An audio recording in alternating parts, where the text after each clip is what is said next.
everybody.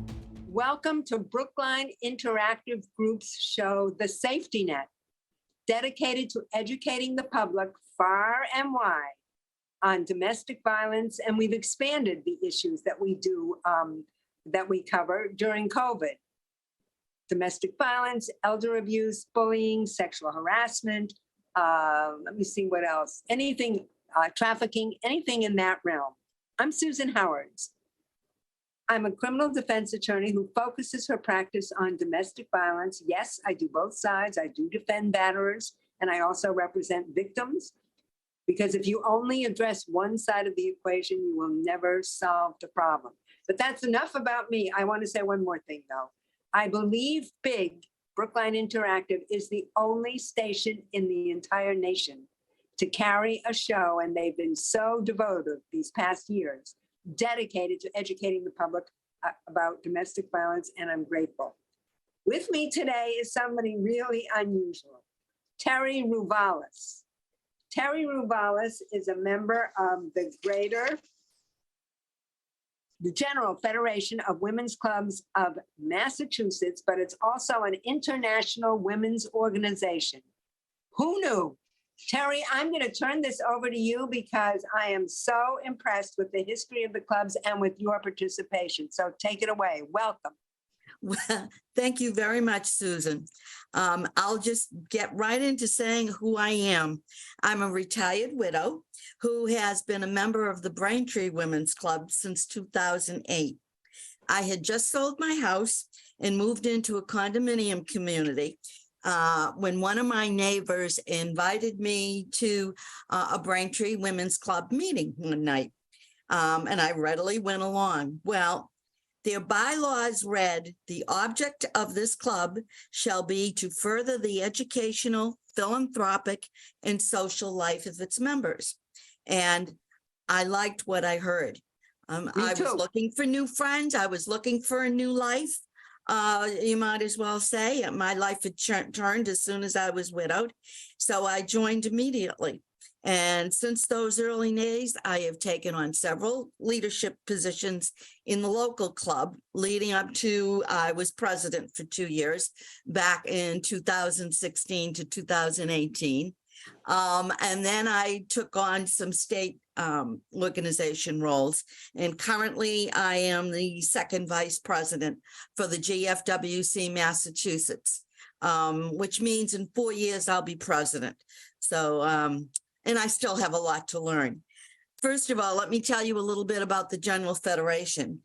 The General Federation of Women's Clubs is an international women's organization dedicated to community improvement by enhancing the lives of others through volunteer service. And its motto is living the volunteer spirit. It started in 1868 when a female journalist, Jane Cunningham Crowley, was denied entry into an all-male press club dinner honoring Charles Dickens. In answer to this slight, she organized local women's clubs to form a club named Cirrhosis, which grew to such numbers that in 1898, they all organized, united, and became federated. Thus, the General Federation of Women's Clubs was born. They have since dedicated their lives to social issues and community service. Back then, they were at the forefront of the women's suffrage movement and the library. They were very instrumental in the library system that we have by fostering the traveling librarians. There's a book. It's on a female that delivered mail in Kentucky, and it mentions it, the General Federation throughout the women's clubs. Today, we have 60,000 members with affiliate clubs in every state, including Washington, D.C., and well over a dozen countries. Also, we have a national headquarters that is in Washington, D.C. The building is on the National Historic Registry. I believe it was built in the late 1700s. We purchased it in the early 1900s. We lobby, our president lives there during her administration. It's a beautiful place, absolutely beautiful. The impact on its community service projects span all areas of community and family life, which include arts and culture, civic engagement and outreach, education and libraries, environment, health and wellness. GFWC has been instrumental in developing the national park system, the creation of libraries, the passage of child labor laws, and the seatbelt law, to name just a few of its endeavors.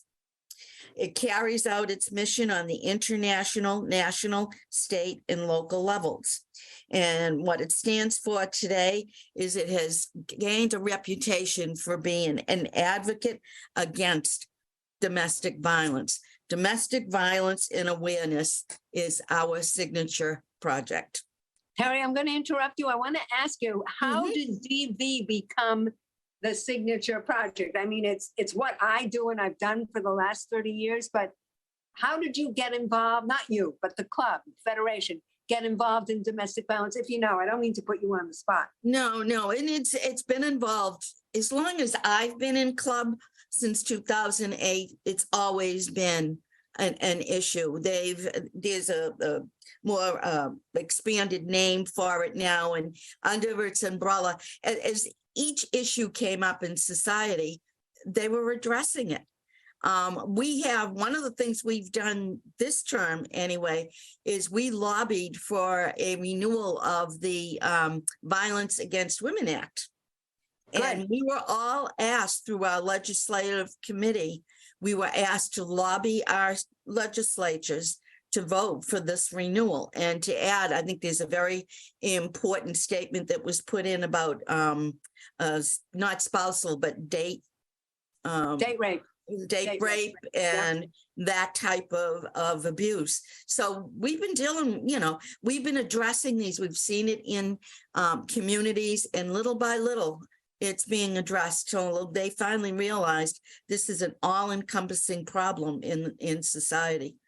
And I'm just wondering, and you may not want to answer this question, you may not be able to, but sometimes in groups, there are those who have been personally affected by domestic violence who are reluctant to speak out, to reach out, to avail themselves of the resources that we've all worked so hard for in the last 30 years. Did you find that, or maybe you don't know? I mean, sometimes you can get a sense that, well, maybe some of our members have been involved in a situation and that's why they're passionate or they're not passionate. I see a lot of it on the local, deal with domestic violence on the local level. And how our clubs attack it is by the different community issues that come up. Like right now, Braintree, right now, two of our projects we're trying to help support a domestic violence center, shelter. Another one is a hospice unit. In the past, we've supported, we provided a dishwasher for the house. We've done backpacks for these kids that are going into the foster system, kids who are coming out with no support. So we've attacked it in that respect. I'm sure that there are a lot of individual cases of domestic violence, and unless you're really close to somebody, you're not going to. No, you're not. That's not going to be broadcast. Let's put it that way. No, you're absolutely right. And I didn't mean to put you on the spot at all, but I think people should know that in the Braintree area, there's Terry. If you have an issue and you want to keep it personal, reach out to Terry because she knows how to navigate the resources. That I know. But tell us some of the others. You raise money. How do the clubs do this? Raising money, where all the clubs have their own little fundraising projects. Braintree for years has done a fashion show. We've done a wine tasting. Unfortunately, COVID has kind of put a monkey wrench into that. So we're looking at new ways. One way we're going to try and raise funds is in March, we've got a music bingo night coming up. And we invite all in the area to come down.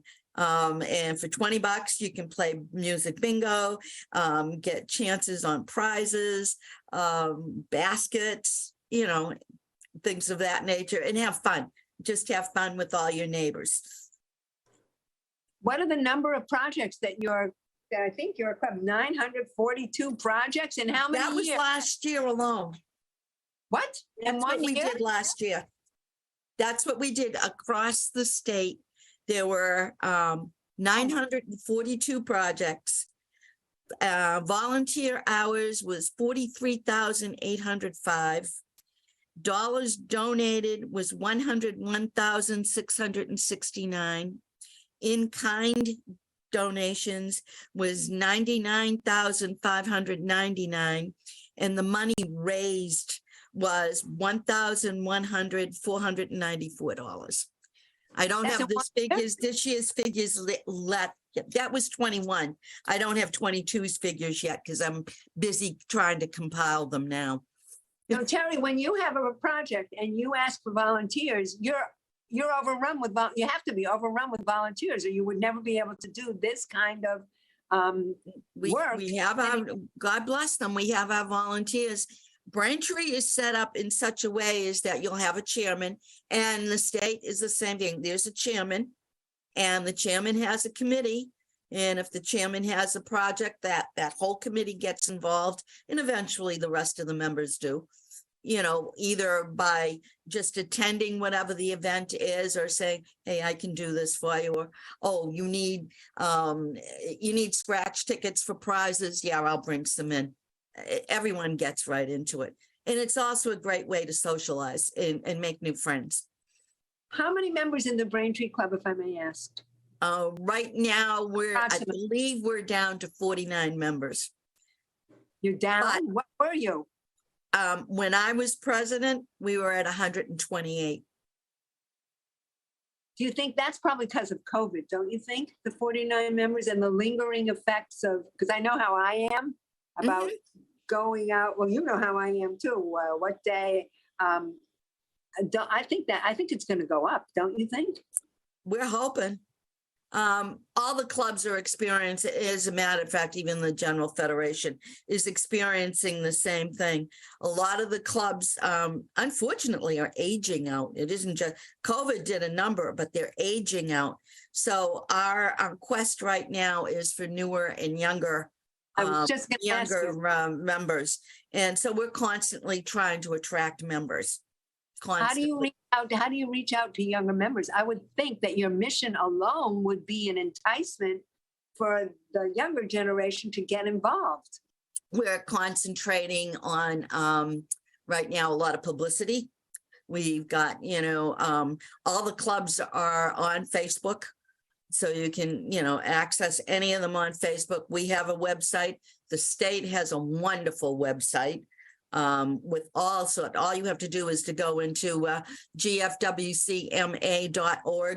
and you can get all the information about us and how to contact us, and what clubs and everything. It's got it all laid out.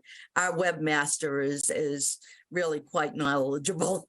Thank God. Do you do any outreach in the colleges or universities? Do you have any high school group that maybe could be apprentice? I'm not using the right words. We do have a couple of juniorette clubs that, yes, that's what I mean, yeah.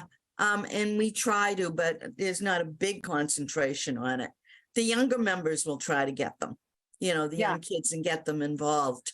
But we have there's the women's clubs, and then there's the junior clubs, which were originally the women. I think they were, the women that were around 30 or under 30. They had, once they reached a certain age, they were supposed to go into the women's clubs.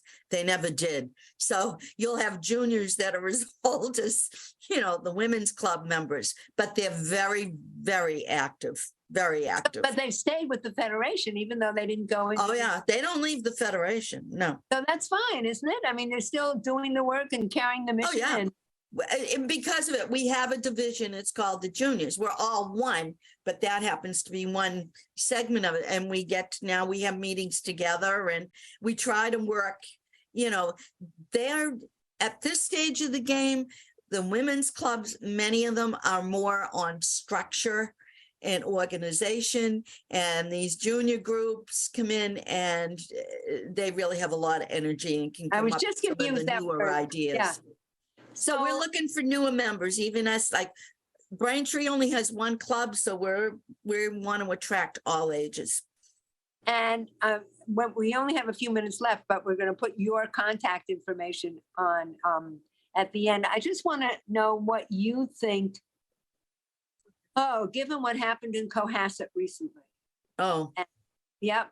And given what happened in Duxbury, which isn't domestic violence at all, but it's mental illness, and given these horrific family issues, what do you see coming up in the next months or year for your work in domestic violence? And I know there's a push also for mental illness. You're doing something, though, or the Federation is doing something with mental illness. Where do you see the clubs going with that? And how can the viewers who are watching the show help you, aside from joining the club?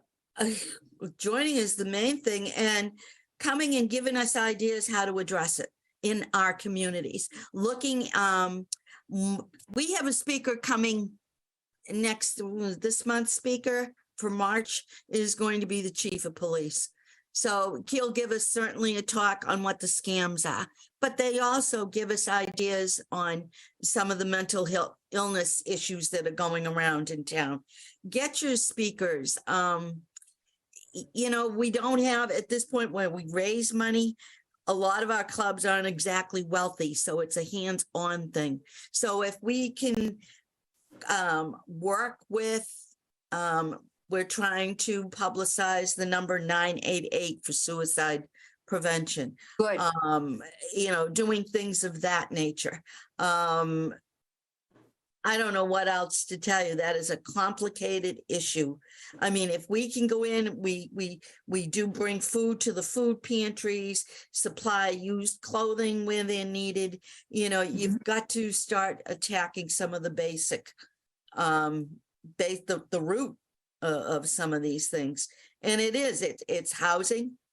That's why we try to support this homeless shelter, and what it is, what they've done, I guess, is set up apartments. And I think they're just maybe one room or something for people who are transitioning off the street and finally getting a place that they can kind of come.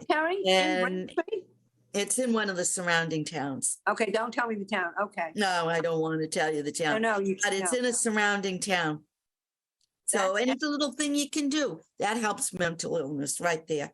People need to know that people and domestic violence, because many of the homeless, I worked with the homeless my first year out of law school. I represented them because they'd end up in criminal court because they had no place to go.